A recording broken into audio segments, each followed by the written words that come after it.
WWE and TNA's losses could be AEW's gain, especially when it includes somebody who is young, up and coming, and does have a ton of upside.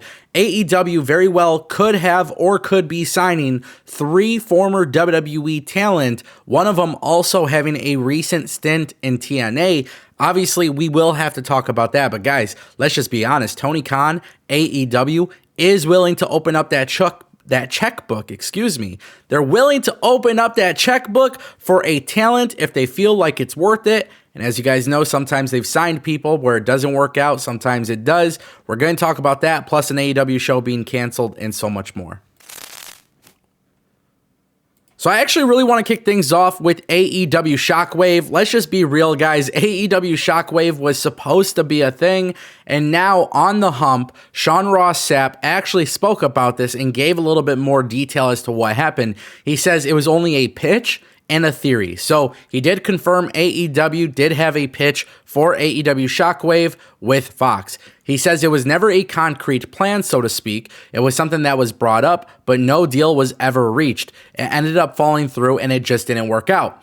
Now, obviously, you guys know September 9th, 2024 on this channel, I covered AEW Shockwave. In fact, that image that's gone viral was a Photoshop that I did based on the trademark, and obviously there was rumors that AEW would be on Fox. Now, as you guys also know, WWE just landed a deal on Tubi, which is a free streaming app made by Fox. So obviously AEW got pushed aside and WWE continued some form of a relationship with the Fox executives by bringing Evolve to the Tubi network. Now, the reason why this is so incredibly interesting is because the show was pitched, but AEW Shockwave has not appeared anywhere else, which tells me perhaps maybe no other TV provider is looking at bringing in AEW, which is not necessarily a bad thing considering the fact that AEW and Warner Bros. Discovery has a really good relationship. But also at the same time too, we do have to acknowledge this. Rampage was canceled. A lot of people thought Shockwave would be the replacement for that. That was never the case.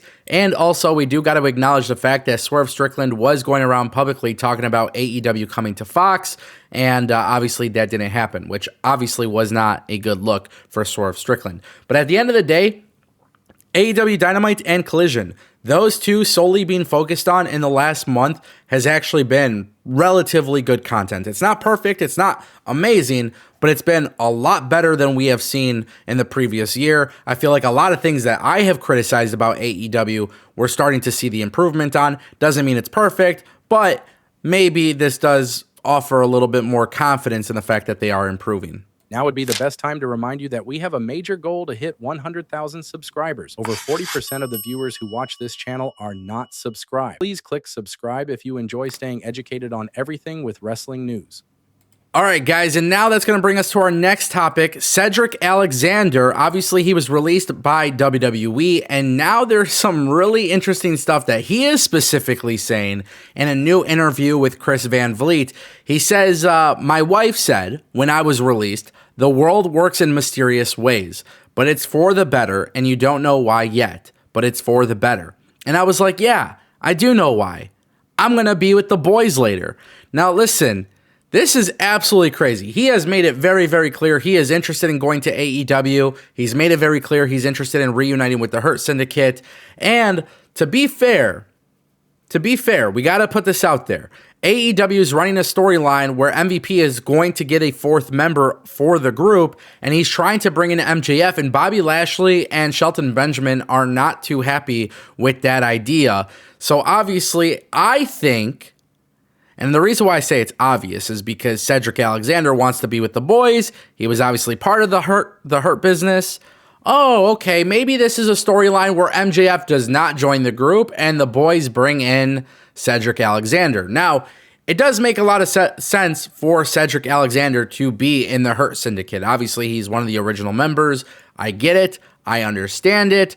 And I don't have a problem with it. However, I do find it fascinating that Tony Khan publicly embarrassed Big Swole, who is Cedric Alexander's wife, who was a contracted member of the AEW roster, and he talked negatively about her and let her go.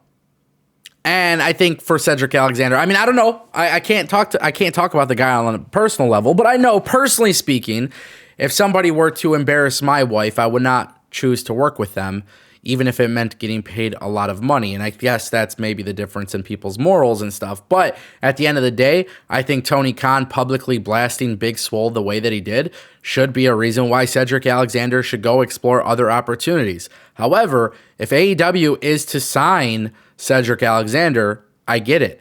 And maybe Tony Khan is a changed man. Maybe Tony Khan apologized to her. I don't know. We don't know these things. This isn't public knowledge. But at the same time, too, I do find that to be very, very interesting, considering the fact that it happened.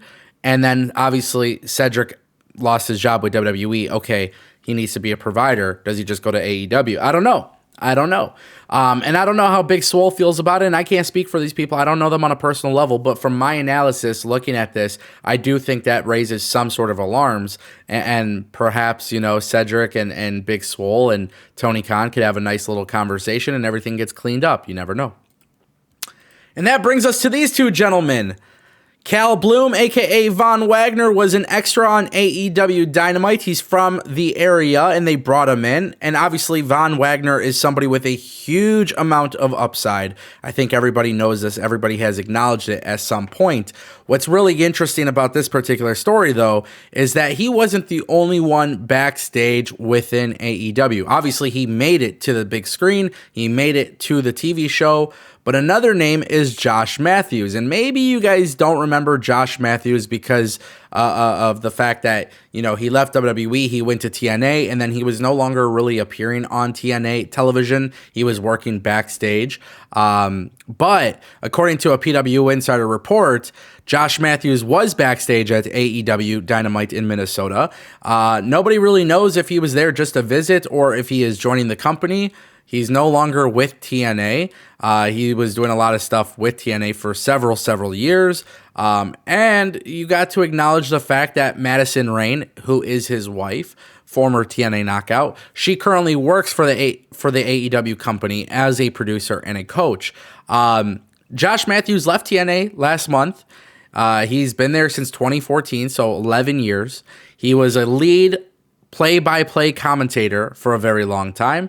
Now, obviously, they have Tom Hannafin and obviously Aiden English or right?